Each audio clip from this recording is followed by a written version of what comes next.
जय हिंद दोस्तों।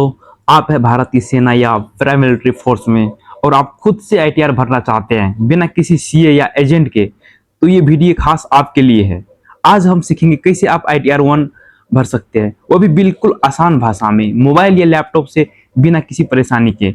चाहे आप ड्यूटी पर हो, फील्ड में हो या छुट्टी पर, ये वीडियो आपको स्वयं से आईटीआर भरने के लिए पूरी जानकारी देगा।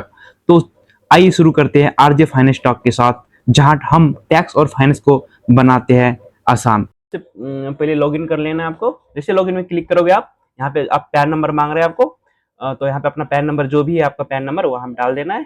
चलो हम डालते हैं पैन नंबर, ठीक है। पैन नंबर फिल कर देते हैं, पैन नंबर, फिर उसके बाद कंटिन्यू कर लेना है हमने। जैसे कंटिन्यू करोगे, यहाँ देखो पासवर्ड मांग रहे हैं, देखो पासवर्ड भर चुके हैं हम, पासवर्ड करके कंटिन्यू कर लेना है। जैसे कंटिन्यू करोगे ये वाला टैब खुल के आ जाएंगे आपको। फिर ई फाइल में जाना है, ठीक है। ई फाइल में जाना है, सबसे पहले आपको टीडीएस चेक करना है। ई फाइल में जाना है, इनकम टैक्स रिटर्न में जाना है। इनकम टैक्स रिटर्न के बाद देखो यहाँ इसके नीचे है व्यू फ्रॉम 26 AS, यहाँ पे आना है, 26 में क्लिक कर देना। जैसे क्लिक करोगे कंफर्म कर लेना है आपको। कंफर्म करने के बाद आपको यहाँ पे क्लिक कर लेना है एग्री में, फिर प्रोसीड कर लेना है। प्रोसीड करोगे, जैसे ही प्रोसीड करोगे देखो व्यू टैक्स क्रेडिट आगे ना, यहाँ पे ना देखो आपको अपना टीडीएस चेक करना है। टीडीएस में जितने भी आपको कंट्रीब्यूट हुआ है, देखो टीडीएस का कितना डिडक्ट हुआ है एआईएस में। एआईएस में जाओगे, जैसे एआईएस में जाओगे प्रोसीड कर लेना है आपको। प्रोसीड करने के बाद जैसे आप प्रोसीड करोगे आपको ये वाला टैब खुल के आ जाएंगे। एआईएस में जाना है, यहाँ पे जाना है एआईएस में। जैसे क्लिक करोगे यहाँ पे देखो डाउनलोड का ऑप्शन है, डाउनलोड कर लेना है आपको, ठीक है। डाउनलोड कर लेना आपको।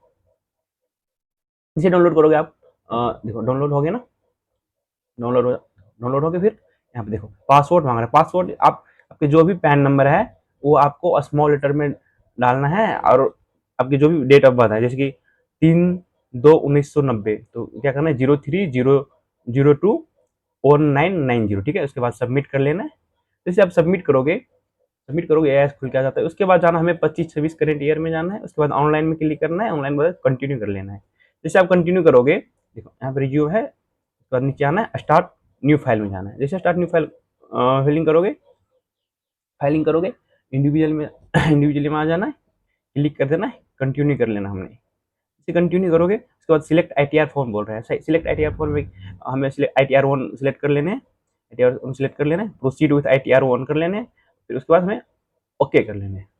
देखो ये बोल रहे हैं please note new regime in the default regime. ये बोल रहे हैं न्यू रिजीम जो डिफॉल्ट है, ऑटोमेटिक डिफॉल्ट है। अगर आपको ओल्ड रिजीम में जाना है, ठीक है, तो आपको ये छूट मिल सकता है। आपको ये चीज का डिडक्शन मिल, जैसे कि एचआरए का डिडक्शन मिल सकता है, एलटीए का डिडक्शन मिल सकता है, एटीसी का डिडक्शन मिलता है, एटीडी, एटीयू, एटी, तो बहुत सारे डिडक्शन मिल जाता है। उसके बाद हमने ध्यान चेक कर लेना, फिर ओके कर लेना। ओके करने के बाद लेट्स गेट स्टार्ट में क्लिक करते हैं। जैसे क्लिक करोगे आप, आपको ये वाला टैब खुल के आ जाएंगे। देखो ये क्या बोल रहे हैं, taxable income is more than basic exam limit. मतलब अगर आपका 3 लाख से ज्यादा सैलरी है तो आप आईटीआर भर सकते हो। मतलब बोल रहे हैं कि आप आईटीआर क्यों भरना चाहते हो, तो आपको देखो यहाँ बोल रहे हैं ना, अगर 1 करोड़ से ज्यादा आपने डिपॉजिट कराए हो बैंक में, या चाहे आप 2 लाख से ज्यादा ट्रैवल में, फॉरेन ट्रैवल में आप एक्सपेंस किए हो, चाहे 1 लाख से ज्यादा आपका इलेक्ट्रॉनिक बिल आया है, अगर कुछ नहीं समझ आ रहा है आपको, तो अदर में क्लिक करके आपको कंटिन्यू कर लेना है। जैसे कंटिन्यू करोगे आप देखो ये ओके कर देना है आपको। देखो पर्सनल इन्फॉर्मेशन आ गए, पर्सनल इन्फॉर्मेशन में क्लिक कर लेना है आपको। जैसे पर्सनल इन्फॉर्मेशन में क्लिक करोगे यहाँ पे इसके ऊपर पर्सनल इन्फॉर्मेशन आ जाएंगे। फिर उसके बाद सेंट्रल गवर्नमेंट हो, क्योंकि आप आर्मी में हो तो सेंट्रल गवर्नमेंट वाले हो। उसके बाद देखो 139 बोल रहे हैं। 139 का मतलब होता है कि आप ड्यू डेट से पहले अपना रिटर्न भर रहे हो, ठीक है। अगर यही अगर ड्यू डेट खत्म हो गया होता तो आप क्या करते, 139(5) में भरते, ठीक है, 139(4) में करते। अगर अगर आपका ड्यू डेट खत्म हो गया होता, अगर आप कोई रिटर्न भर रहे हो और आपको कोई गलती से कुछ डाल दिया, कुछ गलत कर दिया उसमें, तो उसके लिए क्या करना हमें 139(5) में करना, ठीक है। इसके बाद देखो ये बोल रहे हैं कि अगर आप ओल्ड में जाना चाहते हो, न्यू में, देखो नीचे लिखा है ना न्यू रिजीम। अगर आप न्यू में जाना चाहते हो, न्यू में रहना चाहते हो, बाय डिफॉल्ट न्यू है, तो देखो यहाँ पे ओल्ड में हमें जाना है, तो ओल्ड कर देते हैं। उसके बाद नो है, ओल्ड कर देते हैं। ओल्ड करोगे नीचे आना है, यहाँ पे कर लेना, फिर कंफर्म कर लेना है। जैसे कंफर्म करोगे आप, फिर उसके बाद सेकेंड में है, सेकेंड टाइम में ग्रॉस टोटल इनकम, इसमें क्लिक कर लेना है आपको। क्लिक करोगे देखो यहाँ पे ध्यान देना है आपको, ग्रोस देखो एडिट कर लेना है। एडिट में देखो ये क्या यहाँ पे क्या है, 9,83,508। ये हमें फ्रॉम 16 में चेक करना है आपको, जो भी फ्रॉम 16 मिला होगा उसमें चेक कर लेना है आपको। तो चेक करते हैं हम, देख लेते हैं। देखो फ्रॉम 16 में देखो यहाँ पे ना 9,83,508। चलो हम दोबारा चलते हैं, यहाँ पे सेम टू सेम अमाउंट यहाँ पे पहले से ही है, ऑटो ऑटो फाइल है, फिर तो क्लिक करते हैं। यहाँ पे देखो ये बोल रहे हैं, यहाँ पे फिर यहाँ पे देखो अलाउड टू मीट एक्सपेंडिचर, तो यहाँ पे जाना है हमें, ऑस रेट अलाउंस में जाना है, क्योंकि हमें ये सारे क्लेम करना है। तो हम चलते हैं। देखो पहले से वर्क बोल रहे हैं कि आप कहाँ जॉब करते हो, कौन से एरिया में, मेट्रो नॉन मेट्रो में। हम मेट्रो में रहते हैं, मेट्रो में क्लिक कर देते हैं। Actually H R receive, H R receive कितना हुआ है आपका, देख लेते हैं कितना हुआ है। अपने आपके जो पे स्लिप है उसमें देख लेते हैं कितना रिसीव हुआ है। हमारा हुआ था 45,000, ठीक है, 45,000 रिसीव हुआ था, ठीक है। हम और हम जहाँ पे रहते हैं हम कितना रेंट पे किए हैं, अब वो करता हमने, हमारे जो क्लाइंट है वो किए है 1,20,000 रेंट पे, 20,000 कर लेते हैं, ठीक है। 1,20,000 करोगे, नीचे आना है detail of salary as per section, बोल रहा है बेसिक सैलरी, मतलब तो what is your basic salary, मतलब आपका जो बेसिक सैलरी है वो कितना आपको पे स्लिप में मिल जाएगा। देन उसके बाद है डीए, डीए कितना है, जो भी आपको पे स्लिप में आपको सब कुछ मिल जाएगा ये सब। हाँ, जो भी आपका डीए आया है वो भी साल का वहाँ पे डाल देने हैं, आगे साल का 2,80,500, ठीक है। उसके बाद नीचे आना है आपको, नीचे आना, देखो ये देखो ये बोल रहे 50% और 40% ऑप्शन। इसका मतलब ये होता है अगर आप मेट्रो सिटी में रहते हो तो 50% आपके जो भी बेसिक सैलरी है उसका आधा है फिल करना है। अगर आप नॉन मेट्रो में रहते तो जो भी बेसिक सैलरी है उसका 40%। तो हम मेट्रो सिटी में रहते हैं, तो मेट्रो सिटी में कितना है, 4,50,000 का हो गया, 2,25,000 करते हैं, 2,25,000 हाफ। देखो हम उसके बाद हम क्लिक करेंगे, जैसे देखो ये बोल रहे हैं एग्जम्प्ट अलाउंस कितना मिल रहा है आपको, ऑटोमेटिक आपको आ जाएंगे कि 45,000 का आपको एग्जम्प्ट अमाउंट मिल रहा है, एग्जम्प्ट अलाउंस मिल रहा है आपको, ये चारेगा, ठीक है। नीचे चले जाते हैं, जैसे आप नीचे जाओगे यहाँ पे और नीचे जाना है, हाँ पहले चेक कर लेते हैं हमने कि क्या क्या सही डाले है कि नहीं। जैसे आप जाओगे यहाँ पे सेव कर लेना है आपको, जैसे सेव करोगे, सेव करोगे उसके बाद हमें चलते हैं नीचे, चलते हैं और देखो एड अनदर कर लेते हैं, क्योंकि हमने उसके बाद हमने जाना है एल में, ठीक है। एल में चलते हैं, एल में सेक्शन सेक्शन 10(5) में हमें क्लिक करना है। जैसे 10(5) में क्लिक करोगे उसके बाद हम यहाँ पे जो भी आपका अमाउंट एल में कटा हुआ है, जितना आपको पे किया गया हुआ है एल का, वो चेक कर लेते हैं हम। हमारा है 21,600, 21,600 करके 600 कर लेते हैं। उसके बाद नीचे चलते हैं, हमें उसके बाद सेव कर लेना है। जैसे आप सेव करोगे फिर दोबारा आपको चेक कर लेना है कि हाँ सब कुछ ग्रोथ सैलरी सब कुछ चेक करना है, और ध्यान से करना है, बिल्कुल ध्यान से, कहीं गड़बड़ ना हो जाए, ठीक है दोस्तों। उसके बाद हम नीचे चलते हैं, चलेंगे उसके बाद हम जाएंगे कहाँ, इंटरेस्ट ऑन ब्रॉड कैपिटल, मतलब 24B। इसका मतलब होता है कि जो भी आपका लोन चल रहा है, जो भी है एजुकेशन लोन है, हाउसिंग लोन है, उसका जो भी है वो यहाँ पे ऐड करना है। जैसे बैंक से हमने लोन लिया है, हाउसिंग लोन है, बैंक का नाम यहाँ पे डाल देना है। उसके बाद जो भी लोन लोन अकाउंट नंबर है वो डाल देना है, ठीक है। उसके यहाँ पे डेट डाल देना है।